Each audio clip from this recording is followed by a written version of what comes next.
he's on down the road. Don't you carry nothing that might be a load. Come on, he's on down the road.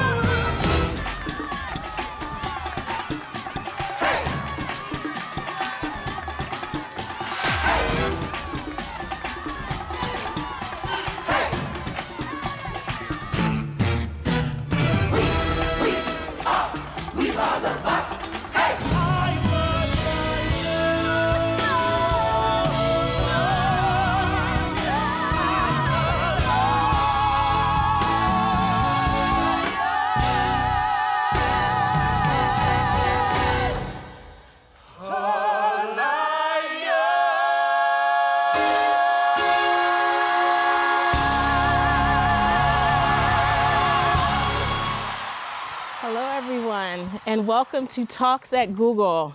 My name is Jessica Guerrero, and I sit in our Cloud PA, leading our belonging, strategic engagement, and external equity efforts for Cloud's go-to-market organization.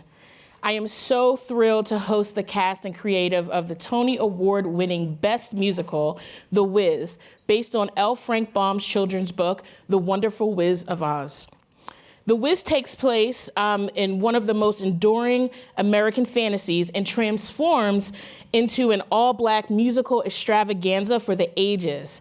The Wiz is a soulful retelling of this classic, returning home to the Broadway stage with an all-new adaptation.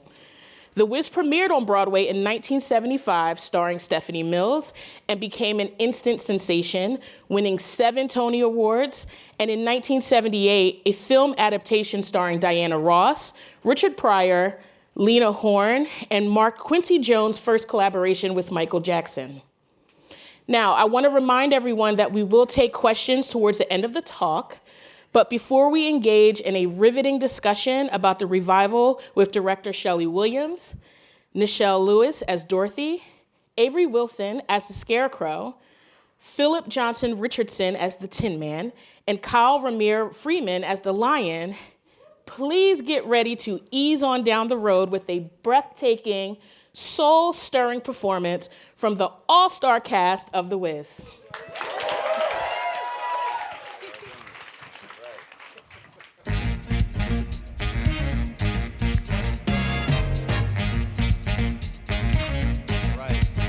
Come on in, he's on down the road. Come on, he's on down the road. Don't you carry nothing that might be a load. Come on, he's on down the road. Come on, he's on down the road. Come on, he's on down the road. Don't you carry nothing that might be alone. Come on, he's on down the road. 'Cause there may be times when you think you lost your mind, and the steps you're taking leave you 3-4 steps behind. Just you keep on keeping on the road that you choose, and don't give up walking 'cause you gave up shoes. Come on, he's on down the road. Come on, he's on down the road. Don't you carry nothing that might be alone. Come on, he's on down the road. 'Cause there may be times when you wish you wasn't born, and you wake one morning just to find your courage gone. But just know that feeling only lasts a little while. He's on down the road. Come on, he's on down the road. Don't you carry nothing that might be a load. Come on, he's on down the road. He's on down, he's on down. He's on down, he's on down. He's on down. He's on down, he's on down. Don't you carry nothing that might be a load. Come on, he's on down the road.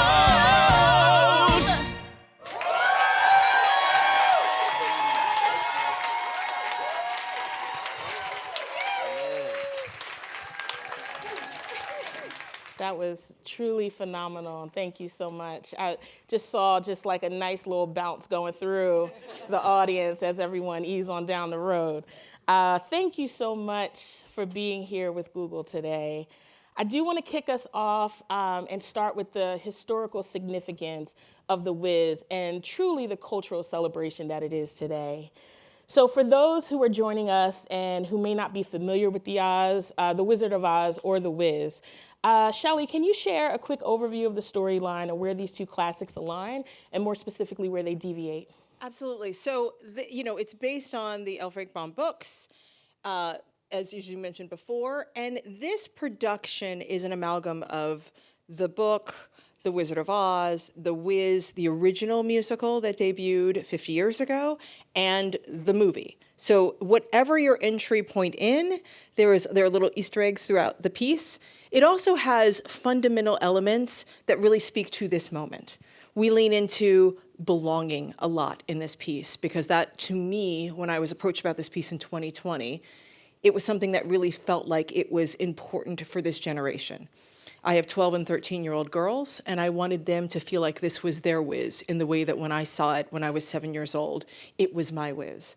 And so part of this was aging Dorothy up and making her a teenager, giving her peers instead of uncles navigating this with her, and raising the stakes around the danger that she encounters so that she is required to be braver. And all of them are required to support each other outside of their comfort zone. And when they meet the Wiz, that he is really a con man, right? As we all know from all of the versions. But in this particular version, he doesn't get redemption by giving them like a heart and courage and, and promising to get her home. He really kind of owns it. And the person that recognizes the greatness in each of them is all of them who have navigated this journey together. It really is. Who are the people that are really going to validate you and help you grow? It is your true tribe. So that was really one of the biggest fundamental changes in this is recognizing the value of your tribe and finding, I always say to my daughters, like, find your perfect group of weirdos because like you are a little weird and you lean way into that and you find people that appreciate that about you and love that about you and celebrate that about you and you guys go change the world. And so we call them the heroes in this piece and that's what I think they are. They're authentically beautiful as they are.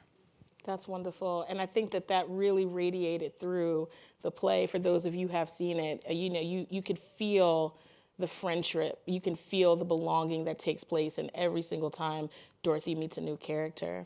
You mentioned that you were approached in 2020, with the thought of reviving this. I know you talked a little bit about how, the story of belonging, is consistent and timeless. Can you walk us through that decision and conversation around, just moving forward with reviving this classic and all the elements that went into pressing the green light? Absolutely. So I was approached in August of 2020, and that was really just 2.5 months after the death of George Floyd. So there were a lot of things that were really sitting on my heart about making theater in this new time, right? Theater was dormant, but when I walked back into a theater, I wanted greater purpose and intentionality on the stories we were telling. So when I sat with Amber Ruffin, who wrote the book of this, or rewrote the book, it was really important to me that we never put a Black man on stage without entrenching him in community and purpose. He was not there to just perform for us. So each one of them have backstories that connect them to something they deeply wanted to do, and they have goals and dreams, people that love them and that will miss them and currently miss them.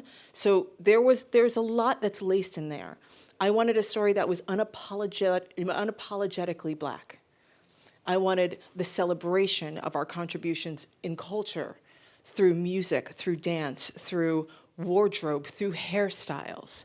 There are so many ways that we nod to generations of Black excellence throughout the piece. And so all of that was intentional.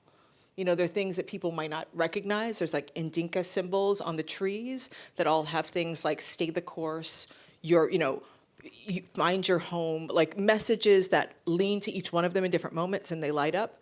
98% of the people will not know that at all, but every now and then I get a DM from someone who's like, oh my gosh, the symbols. So there's so many deep cuts in the piece. And that is to say that for every generation that comes to this, there is something for you. There's something to learn, something to share. It's a multi-generational piece. Humor is generational, and then there's communal humor. So there's times when people laugh that are older and younger, and times that we all laugh together. And humor is also as different as musical styles. And Hamber has done a really beautiful job of kind of nodding to all the different types of humor that we share as a community. One of my favorite scenes is the gatekeeper scene, and it's the dozens. And I remember seeing my uncles, just go at each other, we called it the dozens. And to have that generational moment and that kind of humor in the show, I think is really important and beautiful. Absolutely. Yeah. A couple of things that you shared that I want to call out, in addition to wanting to see the full person, I feel like there was so much humanity brought to the characters. You didn't just see a scarecrow, you just didn't see a Tin Man, you saw, the person behind it. And I think that really, really shined through really beautifully. I will say this. Black people have been performing on Broadway for a lot of years. Like, entertaining audiences has never been a hard thing to do. But seeing authentic Black representation is quite rare. And I've been doing this for over 32 years, and I became a director because I never did it as a Black person on Broadway. So it was really important to me to get behind the table and really infuse the importance of telling the truth, because what we do on our stages have implications to what happens on our streets. And I take that very seriously as an artist. Absolutely, and I definitely think it shows. You mentioned a bit about just the beautiful nods to the diversity of Black history, music, and culture throughout the production. The music, there was jazz, hip hop, rap, there was a nod to New Orleans, there was disco, gospel, just to name a few. And even from the dancing, my favorite scene was the tornado interpretation. It was just this beautiful, modern, dance that took place that it was just breathtaking to watch. We had ballet, breakdancing, hip hop, twerking even, all of this. It was truly, to your point, a cultural celebration over the ages of Black culture and also the influence that Black culture has had in so many different countries. What I want to ask for the characters, it's one thing, right, to put that together as a creative. It's another thing to deliver it. So can you all walk us through a little bit about, what was your process in making sure that you were able to land and deliver those cultural nods in a way that felt authentic, and that you felt like you could represent even, times that you perhaps you weren't even alive in? Well, I have never lived in a world where I didn't know The Wiz, so that version, the movie version, is ingrained in my memory. Ted Ross's performance is ingrained in my memory. So when I approached this, I thought of him, but I didn't want to copy him. It's important, as much of a legacy as the show is, you can kind of go in like a spiral thinking about what you should do to honor the piece. I just took all of that away and just had fun and played as a kid, because those bring about the best moments for character development. So I just had fun on my own. And then I found moments in the show and my performance that I could nod to Ted Ross. As you saw in like the B-roll, during Brand New Day, I do like the walk that he does in Mean Old Lion as like my nod to him. And just other little pockets of things that I found just to nod to something that he created and that people, if you know the movie, would recognize, and to also mix the old with the new, because that walk is still fresh. It's still cute. It still works for my character. So yeah, that's what I did. I had fun on my own first, and then as we did the show more and more, I found moments to incorporate what inspired me. For sure. And the walk is really cute. Thank you. You kill it. You kill it. I have to walk because this one is doing backflips. Yes. He's doing some on his knees and hopping up and spinning and doing James Brown. And I'm like, I don't do that. I'm going to give you a fierce walk. For sure. Absolutely. So, yeah. Scarecrow, you totally did a flip like on the... Tell us about that. Did you train for that? Or you just always... That's how you always No, I was roll? just a very busy child. And it was really a way for me to express myself. I remember walking into the moments where we got to spend time in the choreography. And I think, though I was focused on my character, I also know that being a scarecrow and not having joints, if you will, I wanted to figure out the physicality of that for myself. And I was like, you know what? I can do these like things like flip and jump and all these things, and you would think naturally so you probably wouldn't do that, but I'm like, well, because I don't have that much control and I'm more free, I should be able to be free enough to do whatever. And I thought about, like Kyle said, I took my own approach to it, but I thought about Hinton Battle and Michael Jackson and their two differences. I think Hinton Battle was way more in the blurry vision videos that I could see on YouTube. He was very more classical trained in a dance aspect. So there are a dance break in You Can't Win that I think is more like, you know, down the beaten path, and it has more of like a modern type of approach. And then you have Michael Jackson, who's a little more street style, I guess, if you will, because he was doing a lot of spins and a lot of like, you know, falling and like all these different things. And he added that. So I wanted to morph that and then bring that into my own world. So I think I had a lot of fun just digging into the physicality of what I guess brought to the space and between the relationship between us two. For sure. Yeah. Absolutely. And Tin Man, I have to call out when, you know, the beat dropped, you know, you hit us with a, you know. Do it right now, Phil, do it. Can you talk us through that a little bit? Well, I feel like first of all, the usual nod to what the Tin Man does is tap, which is kind of what I kind of expected, I think, but I didn't do any of that during the audition process. So I was like, maybe we won't be doing that.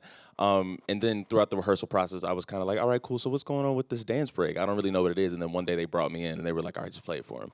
And then they played it and I was like, oh shit. Sorry, can we curse? Can we? Is that Shiitake mushroom. Oh my God. I was like, there's that's okay, cool. Now I have a little bit more information about what this character is, what the Tin Man is for me. And that actually is a lot closer to who I actually am, like Phil, the person, the performer. So then that kind of informed the way I started to like approach more of the dialogue, more of the how I like interact with the people, who I am, you know what I'm saying? And then we did the tour. So we did a 6-month tour. I did a dance break for the whole tour, and then when we got to Broadway, I was like, I kind of want to step it up. So then I was like, I want to break dance. Okay. I literally want to break dance. So I added like a little moment at the end. If you've seen the show, you know what I mean. Yeah. And then so then that kind of has just informed the way I like sort of move around the entire stage now, which is great. For sure. I will say that the one thing that I said to Jaquel, I was like, no tap dancing. I'm like, we're going to do a black show without tap dancing. Okay. So I was like, there has to be a way that the Tin Man can move that feels authentic to being able to be free for the first time inside your body. And he was like, yeah, I got you. And so when I heard it for the first time, I was like, yeah! Like, I just like, it really, if you haven't seen the show, it is, I think, one of the most surprising because in our minds, we have this whole other version that's expected. And then what we get is something that feels so unbelievably exciting and freeing and joyful. For sure. Yeah. A true celebration for sure. Get your tickets, ladies and gentlemen. This is the 18th of August. We are still here at the Marquee Theater. Yes, on 46. Okay. For sure. And Dorothy, I want to hear a little bit about your interpretation of the the nods to Black culture as well. My favorite moment is in the beginning when Auntie M asked the audience who you think you're talking to, you know, and just the way that you bring the energy is really powerful. Can you share a little bit about how you were able to incorporate and just deliver so many like cultural moments in your character? Honestly, a lot of what I based my character off of was a cousin that I grew up having come over my house every now and then. And she was she was just the sweetest, most shy, but also somehow confident and like sassy at the same time. So I tried to like incorporate a lot of that, like those little undertones and that, and like when, you know, as she goes on through her journey, like and gets comfortable with her friends, start to let out little bits and pieces of that, but not too much, because Shelly's always like, really bad. But because I'm honestly like, I'm always willing to, you know, just let it out. But But I love, putting those little things into Dorothy because those were my favorite things about her. It was those moments where she was able to feel free at our house. She didn't get to have that opportunity growing up in DC in a private school where she was, one of few Black kids there. So getting to be around us and feel free being herself and, letting loose every now and then, I loved it. And so I added that into my character. And yeah, that beginning moment where Anna sees that I'm about to have a moment, she's like, okay, I'm going to take a moment for myself first before I say something to you. And I feel like I've had a lot of those moments with my own mom, to be honest. So. For sure. No, it was beautifully delivered. Schele, I do want to talk a little bit about the set design because it was particularly powerful as well. There was so much color, vibrant African prints. There was so much street flair. Like some of the font looked like, a nod to graffiti. What story did you want the set to tell for us? The set, because we toured first, we had a very interesting deliverable, which was the show had to fit into so many trucks and be able to be set up in 12 hours. So you'd be able to set it up and tear it down. Set it up on a Tuesday, do the show that night, and then tear it down on a Sunday. So there's certain things that Broadway shows don't have to do because they set up in 6 weeks and they just sit there and then they load out in a month, right? But we had very specific parameters around how we build this production. So inside limitations, as you all know, is opportunity for great creativity. So we knew what we couldn't do, but what we could do was create a tapestry that is filled with information, that could be vibrant, that could transport us from place to place. And so inside all of those incredible images are loaded with all kinds of iconography, all kinds of whether it's Black futurism, whether it's, bits of history, just dynamic cultural undertones. That was what we wanted to infuse in all of these moments. For sure. Yeah. A random question. Some of the fonts, I'll tell you, some of the fonts were from, the Ebenezer Church. Some of the fonts were very specific to Black moments in history. Where nobody knows that, right? But it was oh my gosh, here's, Martin Luther King's church. For sure. Here's that, there's a little font here that was the first Black radio station in America. We have a little sign that's a KWIZ, and it's the font that radio station used. For sure. Deep cuts, right? But it's in there. And so whether anybody knows it or not, there is a nod to Black culture, to the touchstone of what that meant. For sure. Yeah. Absolutely. Random question. Yeah. Was 227 address intentional? 100%. And 227 obviously has two big, it is the global meaning is about finding your purpose. It's a holy number. It's a very, very important number. But in Black culture, it's 227, the TV show. And so we do a nod to 227 in that, which is, when Aida Pearl calls for Glenda, she does all the magic, then she goes, Glenda! And it's that's Mary! It's 100%. Yes. So we do two nods to it in that way. For sure. And the other address is 901, and that is Louis Armstrong. Yes, Louis Armstrong's address, because we're in the Treme. And so we do a nod to Louis Armstrong. For sure. Yeah. I feel so cultured that I caught that, Got it. I did. You got it. A couple people have asked me about that. I'm like, you got it. Yes. For sure. No, beautifully done. I want to just call out the music. I have to, because you all gave such a beautiful introduction to this talk, but y'all are taking us to church. For real. I mean, seriously, I saw the show twice, as I mentioned to you all. I felt like after every single number, y'all were saving souls. People were really, there were tears. People were clutching themselves. I mean, I brought my daughter, who's 11, to the set. She had tears in her eyes at the Your Last Piece, the home. And I was so moved that she was so moved by your number. I mean, Can we just highlight, right, like, can you highlight the intentionality, particularly around the music arrangements and your choice to really incorporate such a soulful, like gospel-esque flair, into the songs, and more specifically, just how masterful they were sung? Okay, I feel like with the music, one, Joseph Joubert and Alan Renee Lewis are responsible for these amazing versions that you hear of this music. But I know it's easy for us to say that it is this gospel-like feeling, but I think it's just a soul. I think it's just all of us individually connecting to our characters and telling the story from a very passionate, honest place.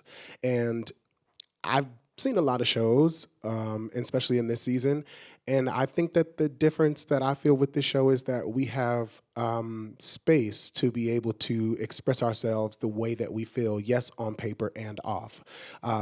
There are melodies that are known to everyone that knows these songs and, this soundtrack to our lives in many ways, but we were allowed to inject ourselves, and every single one of these people on stage that sing, they do that with their entire being. I mean, hearing What Would I Do If I Could Feel Every Night, the way he sings it, you've never heard it that way. Honestly, Be a Lion, Becoming a Quartet, you've never heard it that way. Home, the way she sings it, there's another space. There was Diana and Stephanie, but now there's Nichelle. And I think that just comes from us being in the moment and really being true and serving the piece as is. Some people might like it, some people might not. Some people have their questions about it, but the truth is, it'll always feel honest and real because it is. And I'm on stage every single night with them, and they literally give everything. We all do. You've also heard You Can't Win. You've never heard it that way. No. And I just so y'all know, our cast album is coming out June. Yes. Wait, the week after June. It's June 21st. 14th. June 14th. Wait, no, the singles come out on the 14th, I believe, and then the actual album comes out the week after that. No. Amen. The album comes out on the 14th. The singles come out, I think, 2 days before, which is the 12th. And that's what I said. That's exactly what he said. But yes, I think that's what it is. It's really filled with a lot of soul. And honestly, it always has. Even before we got to this position to sing these songs and to bring them to life, it was already a great bed for us to lay in. And we just enjoyed the Tempur-Pedic aspect of it.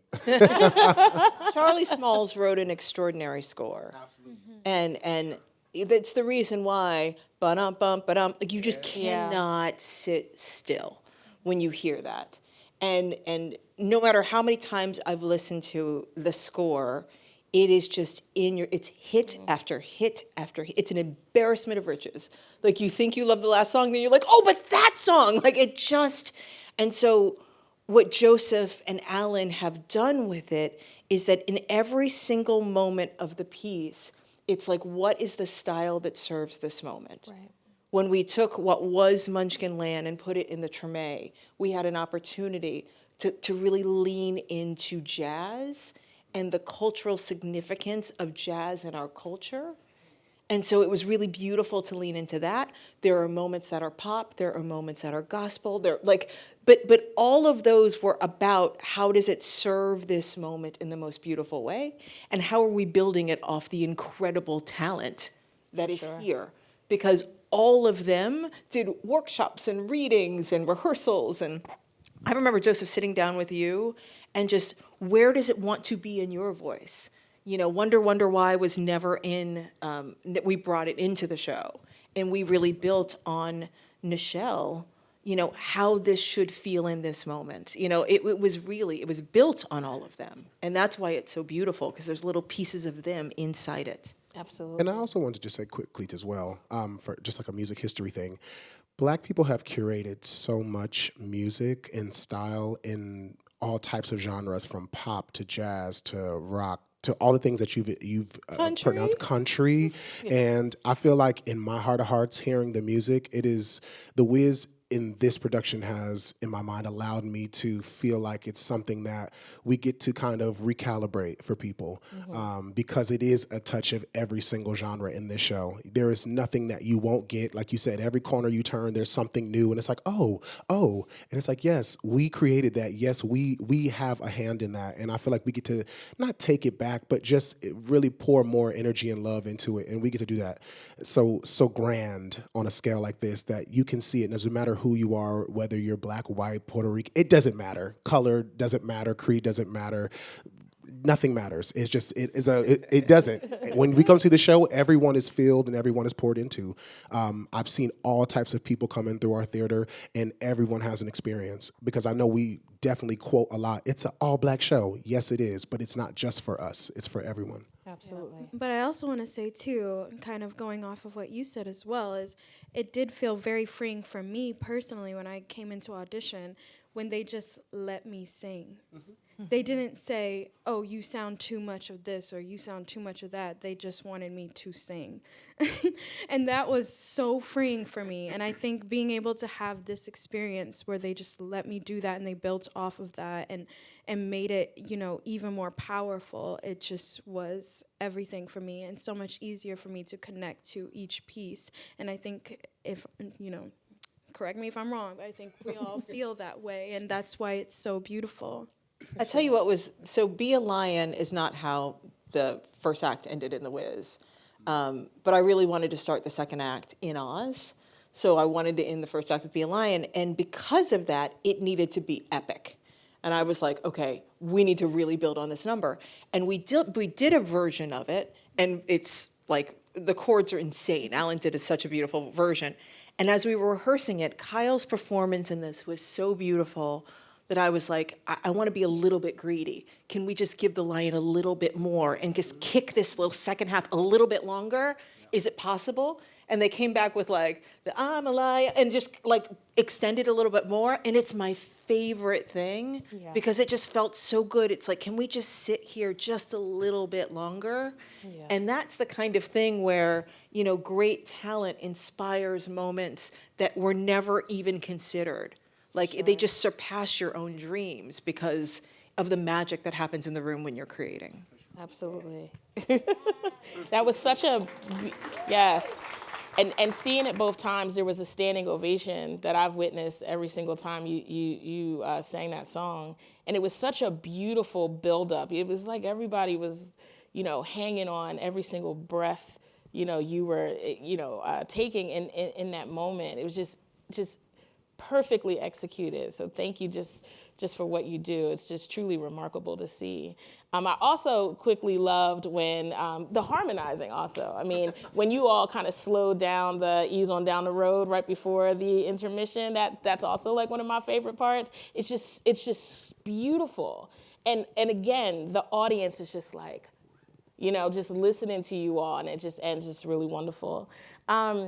I want to kind of continue on this thread around just, you know, Black references, cultural, you know, moments that are sprinkled throughout the production. You know, I talked a little bit about Auntie M in the audience when she, you know, says, "Who are you talking to?" You know, you do this like and period type of moment in the show, which is great, which we love. The airbrush T-shirts. I feel like anyone who grew up in like the 90s and early 2000s had an airbrush T-shirt, you know, particularly in Black communities. We got that done in Times Square. It was like the funniest thing. When you're doing a show and you have like costume designers and you like everything's getting like built and shops and I was like, I just want like an airbrush T-shirt, and they came back with these like perfectly printed T-shirts that were like, and they're like, and we have 13 of these for, you know, one other, and I was like, I just want an airbrush T-shirt, like, right. And then our set designer went to Times Square and came back, and I was like that, that's it, and like literally, and then it became like one of the biggest things that we sell in merch, like it's sure. Like, yeah. It's such a throwback when you think about like Black communities as well, like the family reunion vibe, like back in the day, like everybody had an airbrush T-shirt, or when someone passed away, people would get their faces on an airbrush T-shirt. and Michael you show up at the Jackson was memorial. like dead for half an hour, and Harlem was filled with airbrush Michael Jackson T-shirts. I was like, what? Yeah. Exactly. Yeah. I think these really wonderful moments of just nods to black hair, you know, the Wicked Witch and like, oh, you poured water on my silk press, which was great. Lion, you have a moment where, you know, when you talk about your maid, and you were like, it took 3 years to get my curl pattern. You know, that was just wonderful.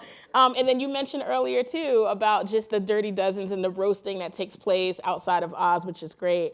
Again, I just wanted to just, you know, give you an opportunity to talk a little bit about, you know, the modernization that brings, is especially with social media amplifying all, you know, a lot of these references, and what was it like to like deliver those moments? It's always fun to deliver those moments, because if you know, you know. And my previous show, we had moments like that, but this show is just full of them. My favorite one that is a part of the Black experience is when Eveline says, all I have to do is stay black and die. And like white people laugh at it too, but like black people be like, ah, but no, that's great to experience. Like I like doing that on a Broadway stage, just doing something for people who look like me, for them to enjoy it and feel comfortable in a space, because Broadway is not always, it's welcome to everybody, but you don't necessarily see your experience or things that you relate to in a Broadway show. Right. So to be able to bring that is beautiful. And I enjoy it fiercely. I think something that's really important to talk about Broadway is that, like, usually with black people, you either get a mockery of it or you get something where you see like black pain all the time, which is like, you know what I'm saying? I love The Color Purple, but you know what I'm saying? I don't need to see her get beat. The whole, you know what I'm saying? Like in this show, it's nothing but smiles. It's like you see us. We have moments like you talking about with like that are just purely for us. But everyone's invited, you know what I'm saying? I don't like the cookout reference, but everybody's invited. You know what I'm saying? And I think that's really cool that we get to have that moment on stage, which is like on some selfish. I think it's fun that we get to explore that and have fun, and y'all see us having. And the show is Black Joy. It's joy. Which is like, you know, which I was starving for. Yeah. And my daughters need. They need to, you know, like we need to fill ourselves up. Right. Because I feel depleted every day. And just the joy to just like have those moments, to have something in culture validate your beauty and your talent and your contribution and your dignity is necessary. And it's necessary for art to do that. That's the purpose of art, to grow us, not deplete us. And so it does feel very good. I mean, sometimes I'll go see, you know, I'm seeing a lot of shows right now, because it's Tony season, so I'm seeing a bunch of shows, and I'll come in and I'll just see like the last 10 minutes of our show, and I just, even in 10 minutes, I feel full again. So it's, you know, everything that you're saying about how important it is to make joyful art, especially in this moment. Absolutely. And I was going to say too, doing a show, because this is my debut to Broadway, doing this show 8 times in 6 days is a lot. And the fact that we don't have to come into a space where, you know, on stage where there is no joy or there is no payoff for us that gives us something internally. I look forward to this one moment every day on stage, which is, I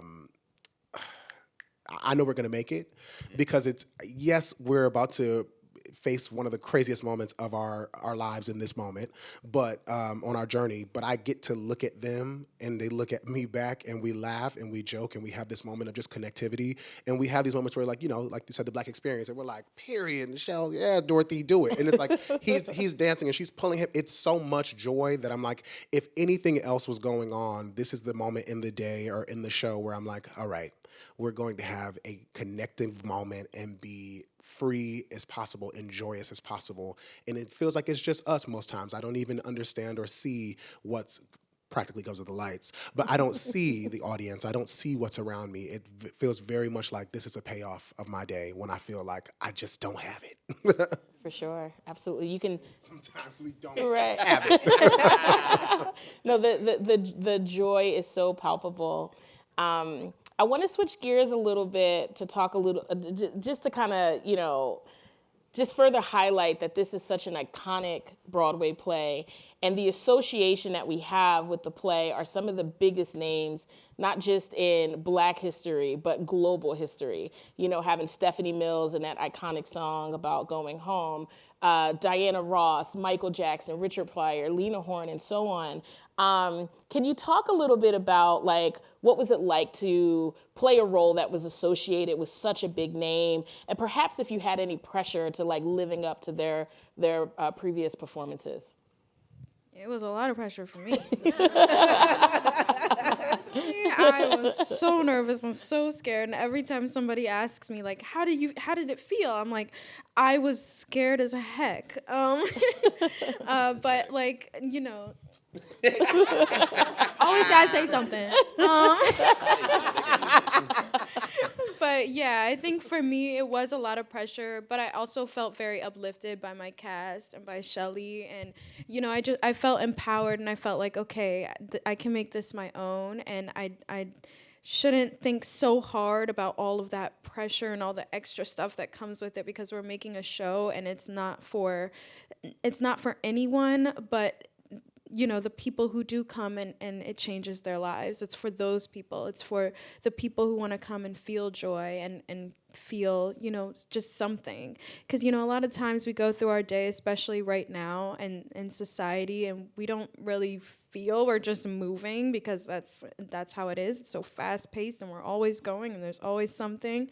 And I think being able to go to a show and feel all of these emotions and go on this roller coaster with a character and, connect with them, I think it's so important right now. And I think for me, it helped take off a lot of the pressure that I felt, because I was like, there is somebody out there who needs this, and who needs this story, and who needs to hear everything that we're saying right now, and hear even the music and feel impacted by that. So, yeah.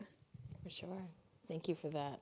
No, I feel like you totally made it your own when you're singing. I don't think anyone is thinking about the previous, heavyweights that have, delivered the songs that you were able to. So just bravo. And I think you all have done that, have made these characters your own.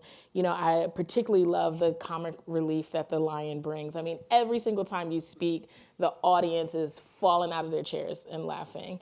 Thank God. Even I feel like when you're not trying to be funny, you're also funny, which is wonderful. And Dorothy, you bought, I think you mentioned it earlier, it was this beautiful balance of innocence, but a little bit of sass, and it was just masterfully done.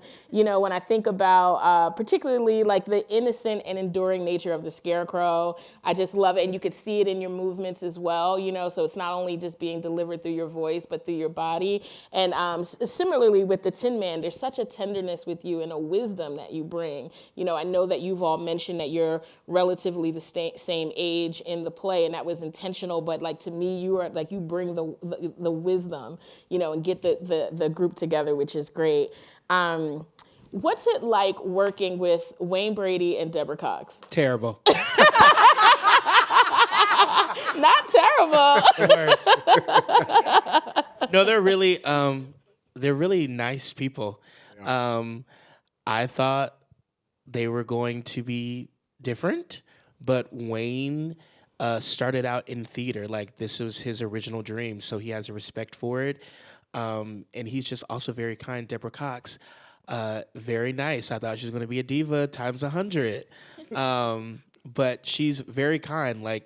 They are nice people. There's no animosity.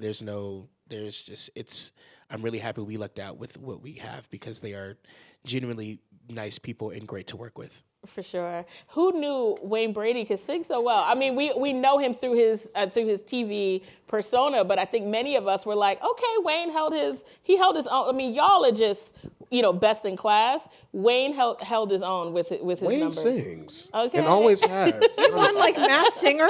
He's no joke. He's done 4 Broadway shows. Wayne is no joke. And we don't were sleep all on Wayne Brady. okay, Wayne Brady.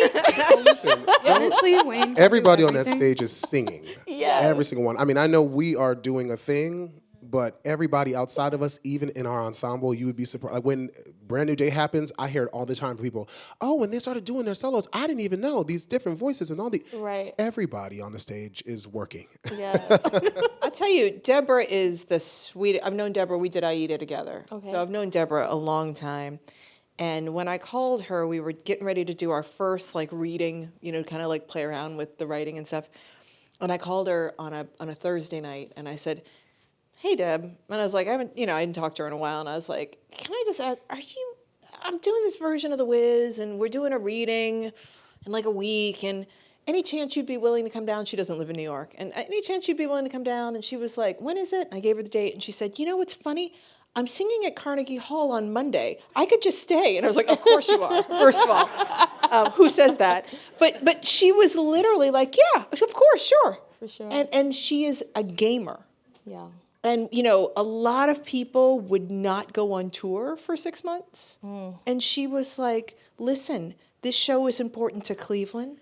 It's important to Atlanta. It's important, like doing it around the country matters. It matters to our people to know that our stars are willing to go to them because they all can't get to New York." Right. And so I have such respect for her leadership.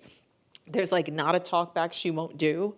Like she is the first to like be at the theater warming up every day, you know. And I remember the first time she sang "If You Believe." I have this video, and we're all like weeping. Like we're all like in a little rehearsal studio, and we're like, like it was just like the Deborah Cox is singing this song, and we all felt like, ooh, we're on to something. For sure. Yeah. I mean, her voice is just sensational.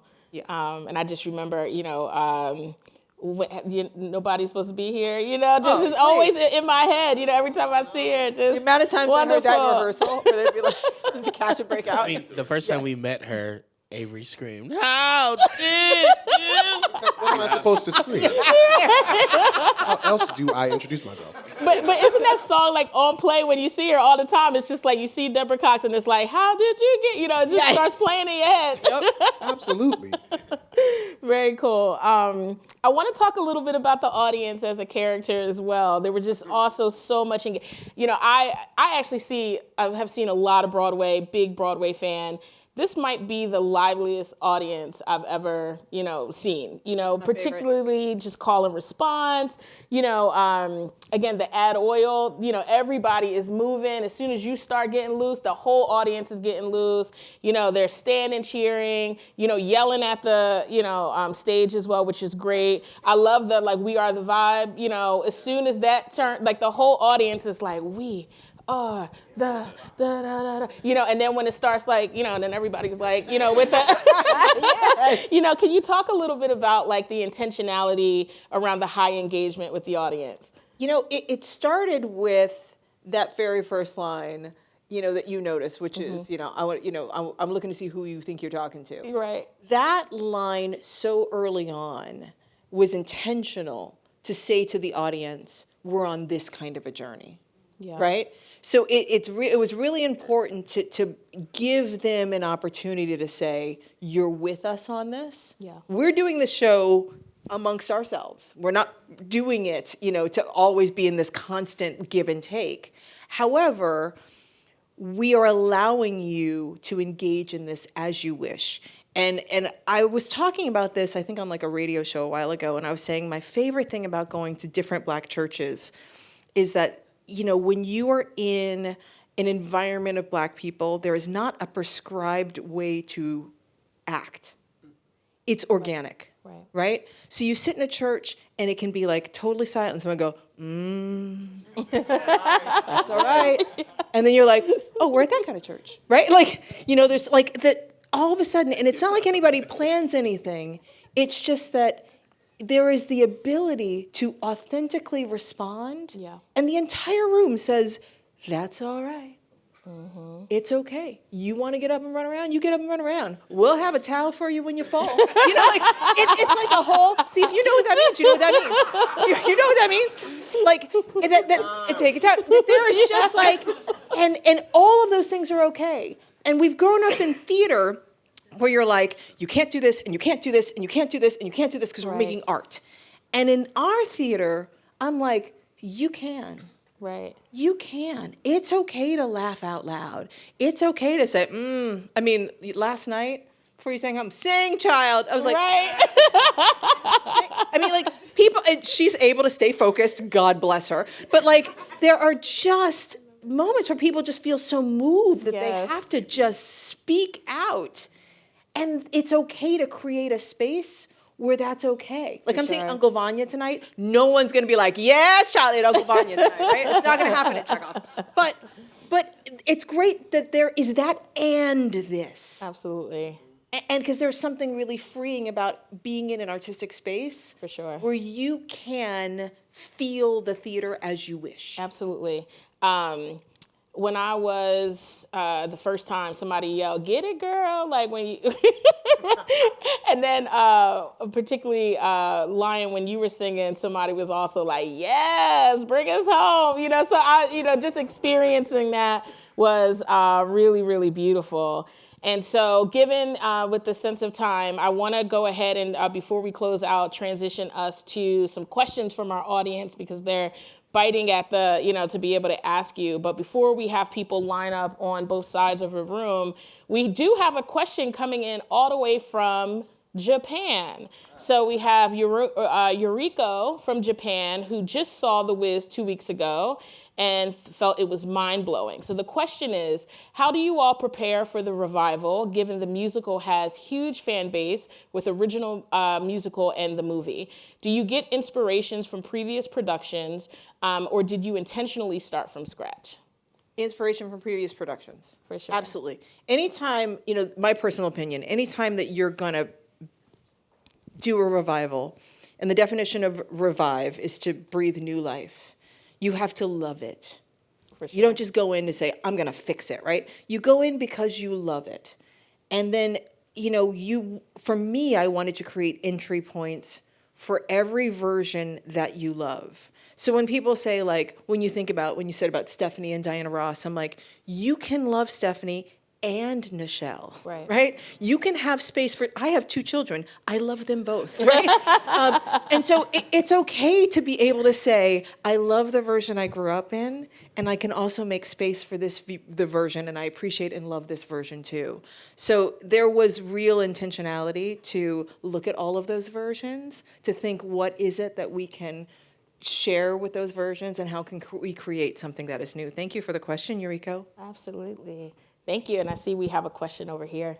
Yeah, thank you so much. I really appreciated you giving us insight into how much thought and intention went into this. And as someone who sees a lot of theater, I'm always taken aback by how, regardless of Black theater in particular, the audience is usually older, very white, and that has implications. It tells me that, and particularly when there's a lot of Black paint on display, the audience is still very white, often very old, and that has implications for what gets greenlit, what gets rewarded. And as we're in the midst of Tony season, I just wanted to ask how you thought about the commercial side of your artistic decision to center Blackness and Black joy in particular, and if at any point there were considerations of a limit of like rewards and or even commercial success as a part of that artistic decision. Every time I see a Black family in the audience, I am rewarded. Because that's a generation that gets to see themselves. And so there is no statue that anyone can give me that's greater than that. So I am enormously happy with what we've done. Thank you. We're going to go over here. Hi, thanks for speaking to us this afternoon. Me and my family totally coincidentally are seeing your show tonight.